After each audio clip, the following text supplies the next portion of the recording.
Welcome to LC Screen Talk. My name is Larry, and this is my review of Charlie's Angels. So, at our screening, we got a huge poster, which seems to be getting more and more common here in Denver, at least. We're getting these big posters pretty often. But then also, we got the little small pink poster, as well as our own tattoo. Don't call me Angel. Da, da, da, da. Charlie's Angels is a reboot of, as well as the 2000s films. This time, the Angels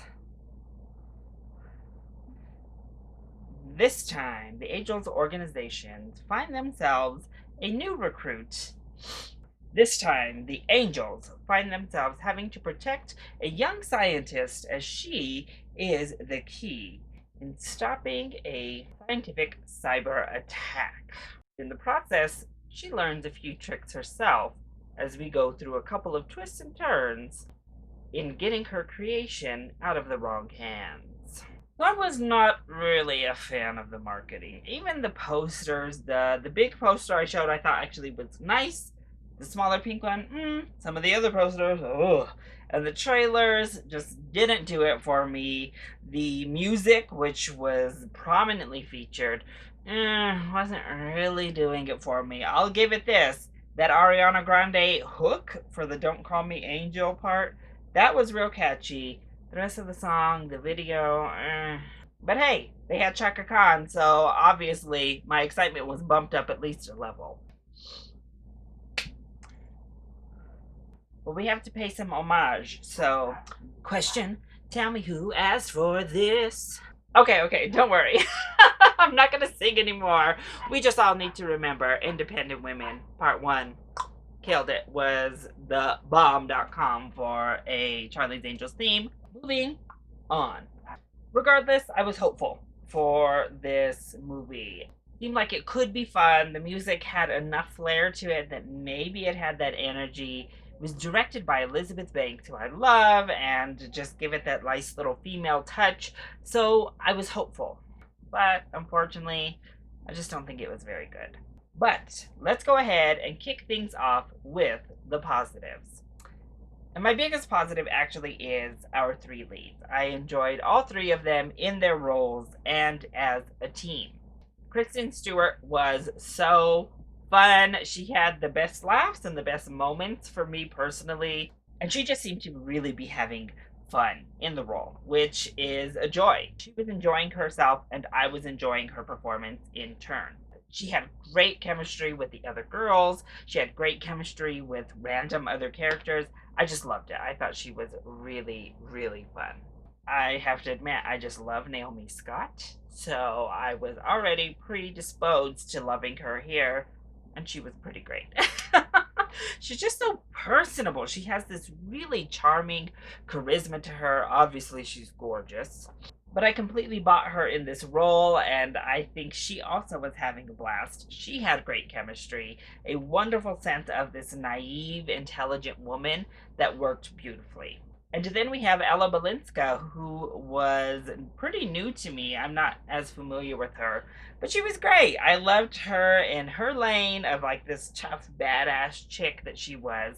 But she has a lot of character growth and development throughout the film, probably more than the other two, and I enjoyed it. They worked really well as a team. I loved how they vibed off of each other, and it's their connection that really keeps the film afloat. I also think Elizabeth Banks is fun in the role. Most everybody does a great job. Patrick Stewart, you could tell, is really chewing up that scenery whenever he's on screen. Poor Jimon Hansu, he really just gets another thankless role. But he's fine. Noah Centineo is also solid in his role. Everybody's fun in the movie. They're not asked to deliver Oscar-winning performances, but they deliver on the fun, which is what you're hoping for, right? When you're going into a Charlie's Angels film. Plus, we have 2 Chaka Khan songs in here, so obviously that has to be listed as a positive. I was waiting. I was like, this is going to be the highlight of my experience in the movie theater, Chaka Khan, and she's in there twice.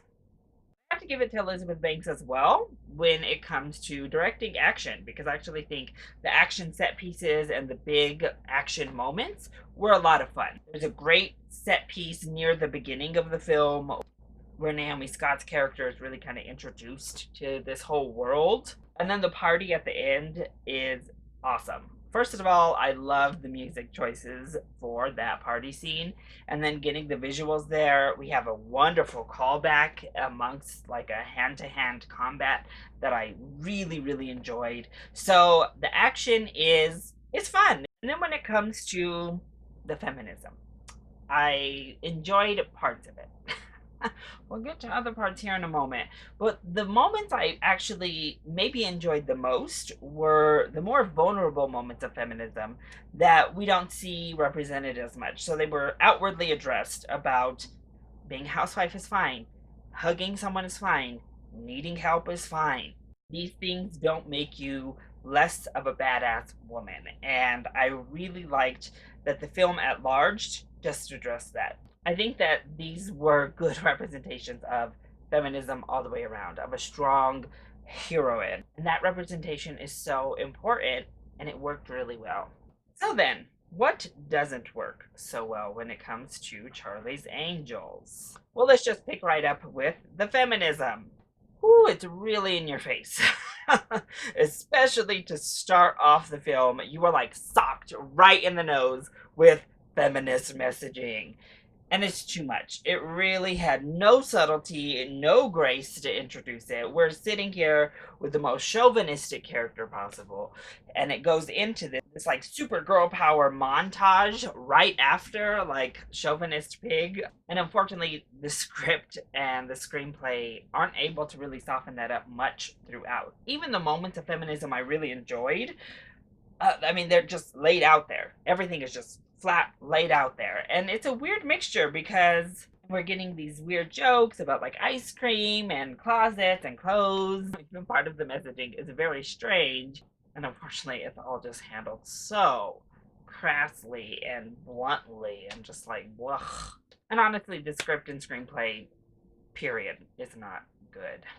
Story elements unfold okay, but this is such a generic story. We've seen it over and over and over again that, it is what it is.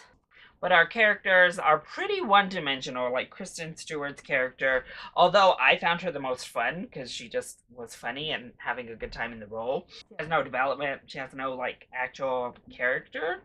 She just is the, like, funny placeholder. And then we have the badass placeholder who does have some development, but she has this whole side character that we needed way more time. We needed way more backstory, way more time.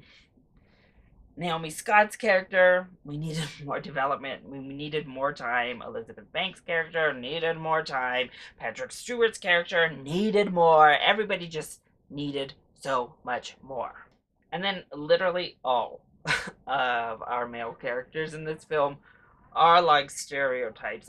Outside of maybe that Noah Centineo like character, and maybe Sam Coughlin, who is a delight actually in this movie. I thought he was so funny. But everybody just kind of feels like a flat stereotype of a character rather than any sort of well-developed person. The movie also looks flat. So as much as I enjoyed Elizabeth Banks' like shooting of the action, the color palette, the lighting, the framing, everything about how this movie looked felt TV to me. It never felt grand. It never felt like this big epic action movie. It felt like something you'd see on Netflix. Sorry about it. There are a lot of quips. There are a lot of jokes in this movie. It's very pulpy and hokey, and all that would be fine if it were actually funny. And this has like kind of chuckles. That's it. There are no genuine laughs. There's nothing really to grasp onto. Overall, I don't think Charlie's Angels was terrible. I think there is some fun to be had here. And honestly, I think if you have like a preteen daughter, take her to see Charlie's Angels. This is totally appropriate for like a teen, preteen aged girl who I think will get the proper messages out of this movie. And I think they should see this on the big screen and get to see this in a movie theater. However, if you're an adult of any age, I don't know that you'll really get all that much enjoyment out of this, unfortunately. There are some fun moments sprinkled throughout the film, and I did really enjoy our leading ladies. But most all of the film is just kind of mishandled, and it fell flat for me. So if the trailers didn't appeal to you, you don't have a teen or preteen in the house, then I would wait for this to come on streaming. So that is my review of Charlie's Angels. I hope you enjoyed it. If you did, go ahead, click like down below, and subscribe to the channel so you are always up to date on my latest videos. Also, join in on the discussion. Are you excited to see Charlie's Angels? And who is your favorite angel of all time? Let me know either in the comment section down below, or you can hit me up on Twitter. I love you all so much for your continued support. Mwah! Thank you for watching, and I'll see you next time. Bye!